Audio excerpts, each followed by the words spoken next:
Hi, I'm Melissa Fleming. I am the director of the Austin Round Rock, Texas chapter. So glad to meet you. Our son Brock had battled DIPG about 8 years ago when he was 7 years old. And all he wanted to do was to be better. And that's one of the reasons we formed the chapters. Well, it is the reason. So that way we could help fund research to make other kids better.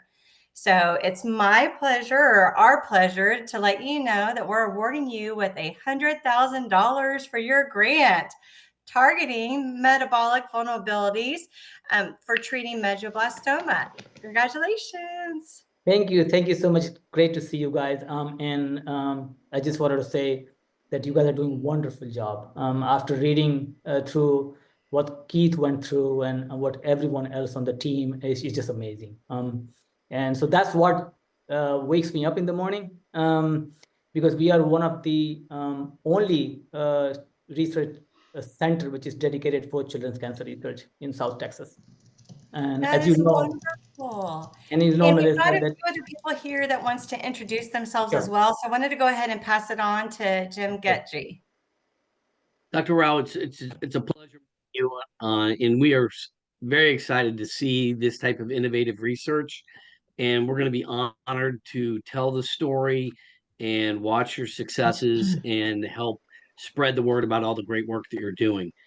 So thank you for what you do, and I've also I have with us Jackie Criswell, who's the director of all of our chapters, that wanted to say a few things as well. Thank you. That's right. I'm Jackie Criswell, Director of Chapter and Family Relations with The Cure Starts Now. And on behalf of all of our families and all 52 chapters of The Cure Starts Now, we wanted to say thank you for all that you do and to congratulate you on this. We are proud to be in this fight with you.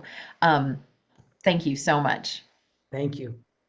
And obviously, we already connected a little bit before this, but this is the best part of our jobs. It's nice to raise the money because we know where it's going, but it's even more powerful to be able to give it away and see it in action. So we can't wait to see some of the results of this. To dig in a little bit more to the grant, though, because that's why we're here, I'm going to take it back over to Brooke so that we can connect on that. Hi, Dr. Rao. Congratulations on your grant.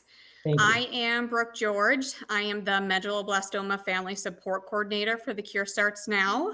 But my more important title is I am a mother to a medulloblastoma warrior myself, Connor. Connor was diagnosed when he was 2.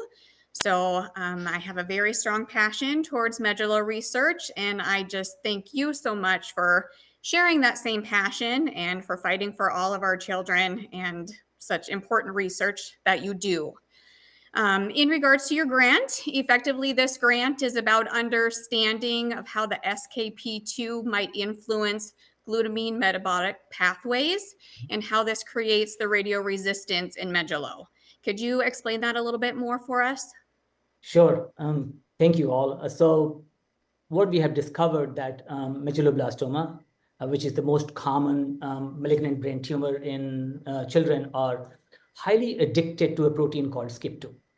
And in particular, what we are showing is that SKP2 supports the growth of medulloblastoma stem cells, the cells that have capacity to self-renew itself, are main reasons why medulloblastoma comes back. And when it comes back, and they're resistant to radiation therapy as well. So how does SKP2 does that? It does it by facilitating the medulloblastoma stem cells to efficiently use the glutamine uptake and glutamine utilization, which is a non-essential amino acid. We all know that. And why that is important is because glutamine is vital for cells as it provides them with energy and serves them as the building blocks to grow and multiply.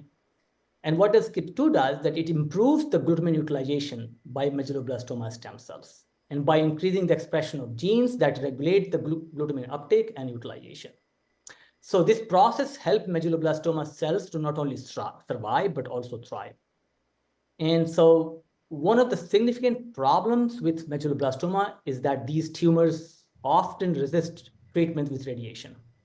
And this happens because medulloblastoma stem cells have amazing capacity to repair their DNA, which is damaged after treatment with radiation. So because glutamine helps create the building blocks like nucleotides, which are parts of DNA, so glutamine can provide the necessary food that medulloblastoma stem cells require to repair their DNA. So by altering the glutamine uptake and utilization, SCIP2 helps medulloblastoma stem cells to repair their DNA more efficiently after being damaged by radiation. So essentially, it's like SCIP2 helps these tumor cells recover and continue to grow even after radiation tries to kill them.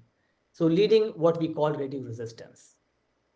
And the most exciting part of this research, and I'm really hopeful, is that a drug which is called glutaminase inhibitor, they're already being tested in clinic for adult cancers. There are at least 2 glutaminase inhibitors we know are already in clinical trial. We can repurpose that drug for medulloblastoma patient right away. We don't really have to wait. So what we have shown that these drugs can greatly improve the efficacy of radiation therapy. As you know, we literally fry our kid's brain with 35 to 50 gray of radiation. We don't have to do that. We don't have to do that. If we can just reduce the dose by 1/10 or 1/5 even, we can not only give them quality of life, but also help them with all the secondary complications which come after, long after they are done with their treatment. That's the exciting part. Yeah, thank you for that. I could not agree more of changing the way that we treat our children, especially with Connor having gone through radiation.